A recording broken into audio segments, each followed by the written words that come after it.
Pudge? Pudge? Pudge, would you please come here for a moment?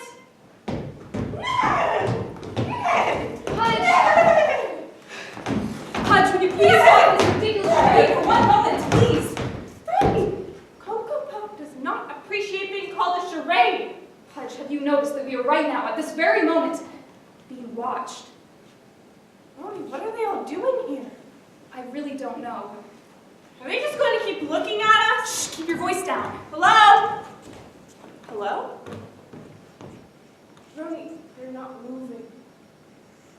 I think maybe they're blind. Maybe they're statues. That can just scratch his nose!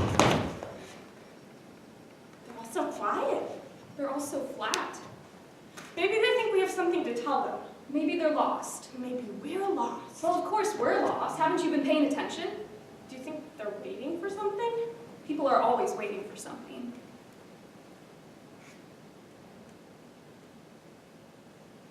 Maybe they want us to tell them a story. You're not at all qualified to tell anyone a story.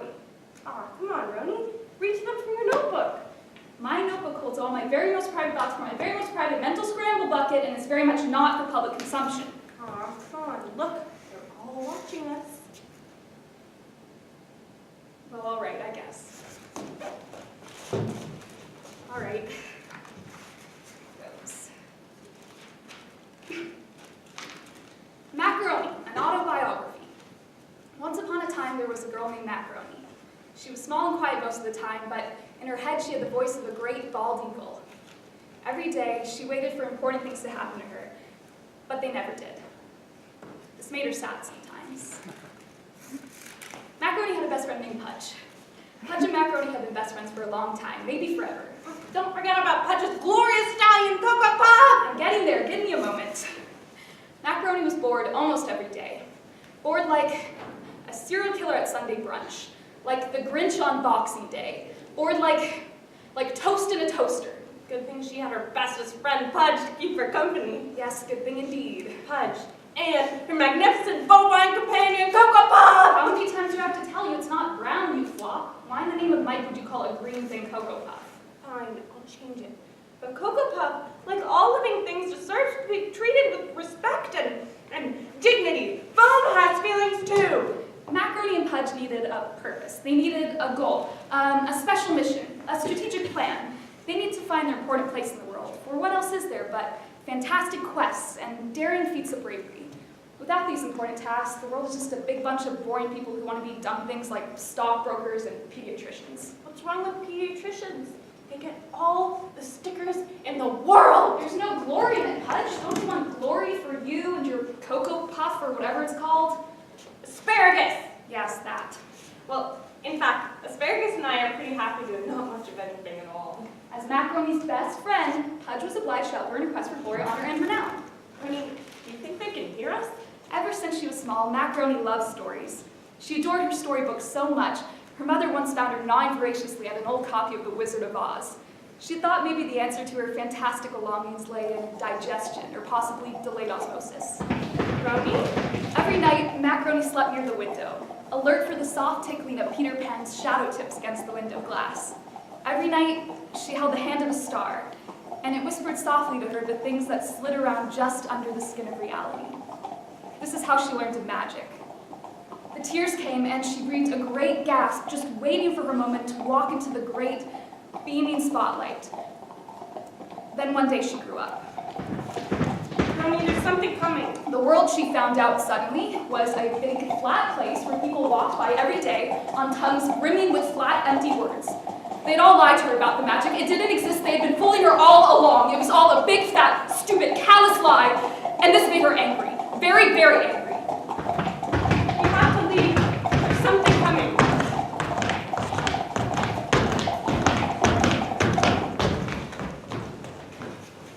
Attention! Civilians are to remain indoors whenever fighting is occurring on the streets. Please remain calm and relocate to the nearest building. Already on our way. No need to worry. We're definitely leaving now. Thank you, our civilians. In the future, be sure to stay safely away from the dangers of combat. Her Royal Majesty has commanded that civilians avoid watching soldiers fight at all costs in order to save them from any all possible maiming, dramatic role-playing, or emotional trauma. So you're real soldiers then? Of course we are. Just look at us. How did you do that? How did you become a soldier? Well, well, friend, I'll tell you. Years of training in combat, reflexes, self-discipline, and manners. Months of hard work laboring endlessly to perfect our skills in battle. Oh, and just think of the reward. Saving lives all day, every day. Only imagine all the people I could save. Pudge, you do realize that these people kill other people for a living, right? Oh no, if I was a soldier, I wouldn't kill. I'd just knock people out, you know? Give them the old 1-2 and a good crop in the noggin. Put them right to sleep. A good cock in the noggin! I knew this was a bad idea, Pudge. Let's just go. So you kill people for a living? What's so great about that? It's like you said, isn't it? Saving lives, protecting your great nation day in and day out. Those who stand in the way of peace deserve the most violent of ends. Don't you agree, lads? Yeah. These are real bodies, real people. How do you pick yourselves up every morning and pluck life out of the air like you some right to it? Yeah, you're just a bunch of dirty, snobbish, good-for-nothing asshole bullies.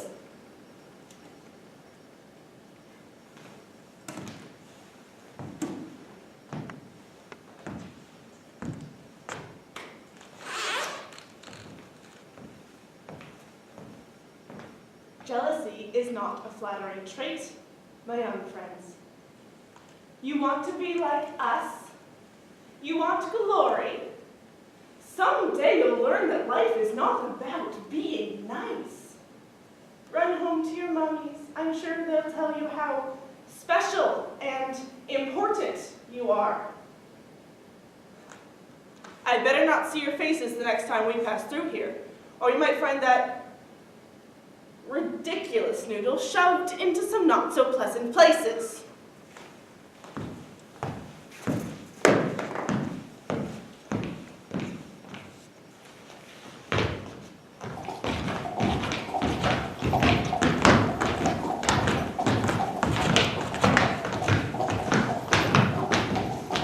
Stinking rotten shit stacks! I swear I could hear the horseflies buzzing around those piles of crap the second I saw them. Asparagus, and I think maybe it's time to go home. Pudge, don't pay them any mind. They're just jealous. You have a whole beating heart. It's real. It's pulling itself up in your body. They can see that, and oh boy, are they jealous. I'm just being nice. They think I'm a sappy old fool. They were right, though. No one gives a lick if you're nice. Being nice is the easiest job in the world. It's cool that people want. If you want respect, if you want dignity, if you want honor even, it's cool you have to attain. Quick, what do I need? Oh, what do I need to be cool? Oh, I know. A leather jacket and scuffed boots like I've done every drug on the block. And last night, I drank until I threw up. Ew! It's what cool people do, I think.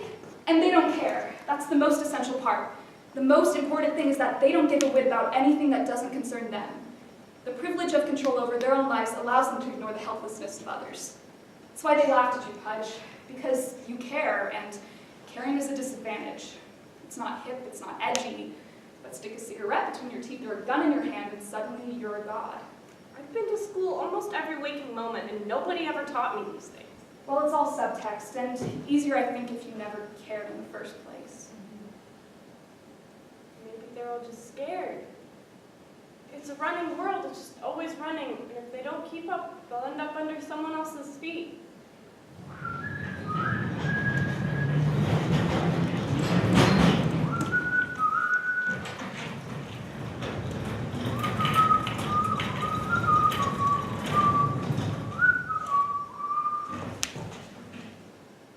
A fine day, no?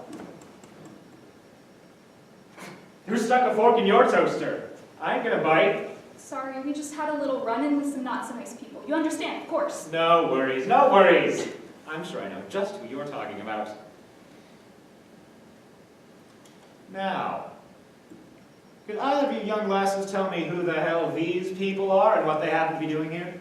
We've actually been wondering the same thing. They look kind of bored, don't you think? No, I think that's just their resting face. Yeah, we've been here for a while, and it doesn't seem like they're planning on moving anytime soon. Maybe they're blind. Maybe they're statues. Ha! Let's see if I can rile them up a bit, huh? It'll be fun. Are you sure it's safe? What if they throw I things? mean, we don't even know if they're in the same reality. Ladies and gentlewomen, lads and lords, he's, she's, and in-betweens. It's so good to see you out and about on such a lovely day as this.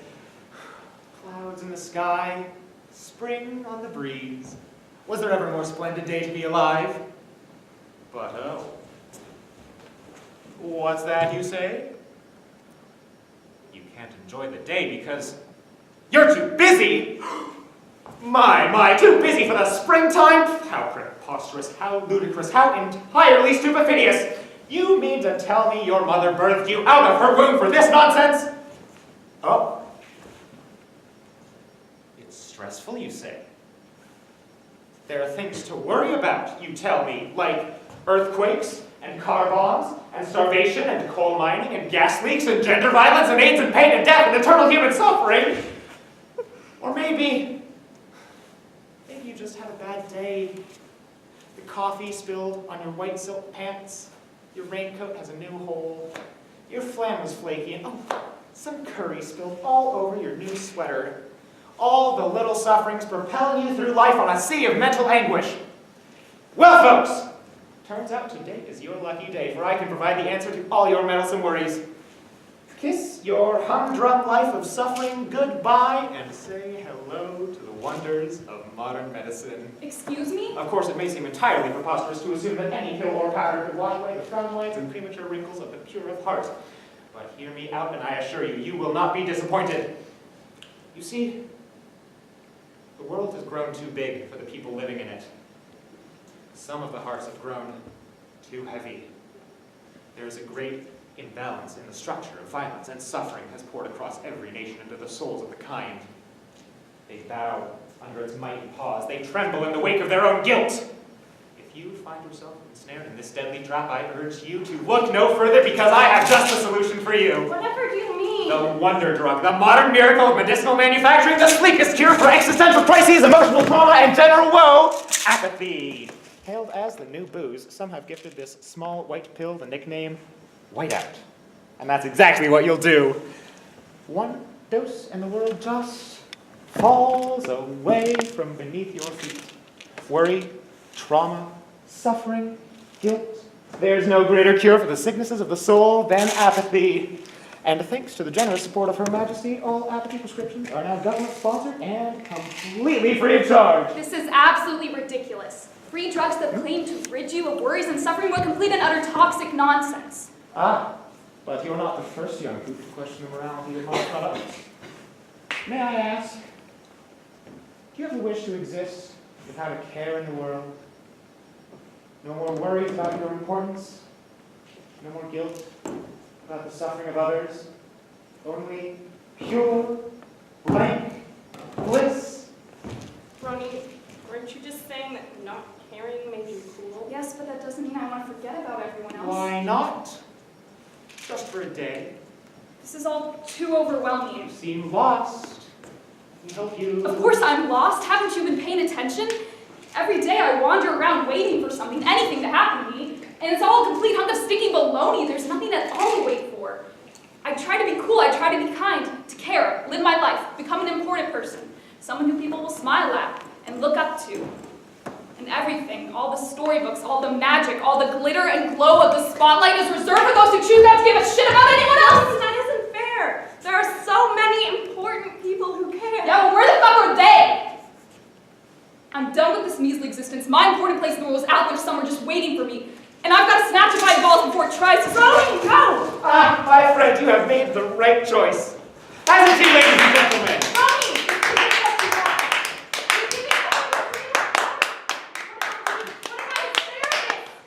If manufacturers ruse to placate you, you're going to forget about us. Please, Ronnie! Making the usual rounds, I see. All in a day's work, my good pal. Oh. Here is your ration for the week. And here is a new recruit.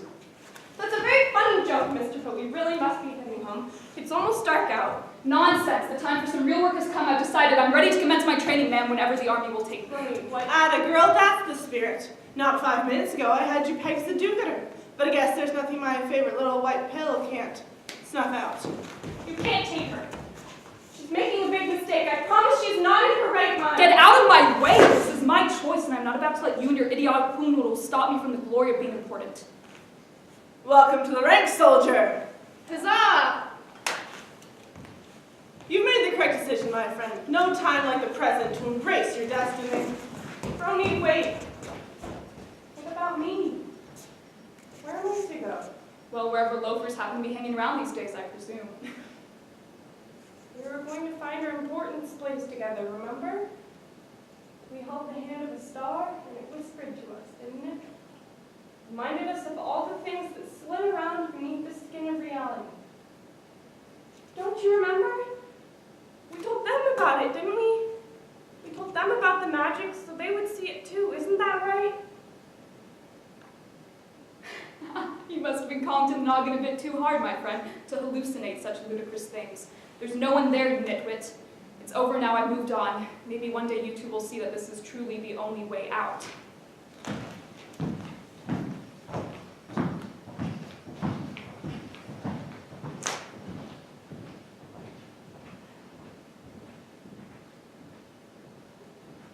That's it! I've got it!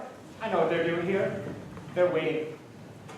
What do you think they're waiting for? Ah, well, people are always waiting for something.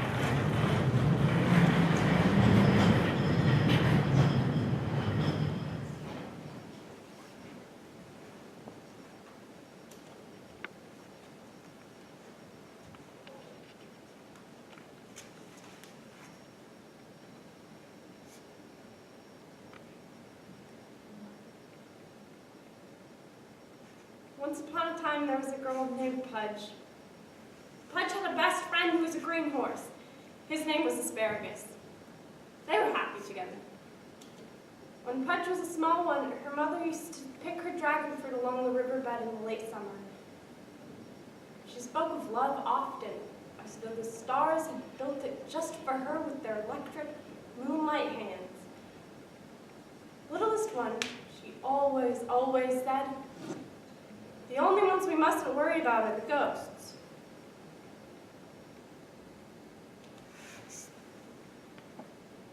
Did you find it? Whatever it was you were waiting for? Brony was waiting too. I don't think she remembers that anymore.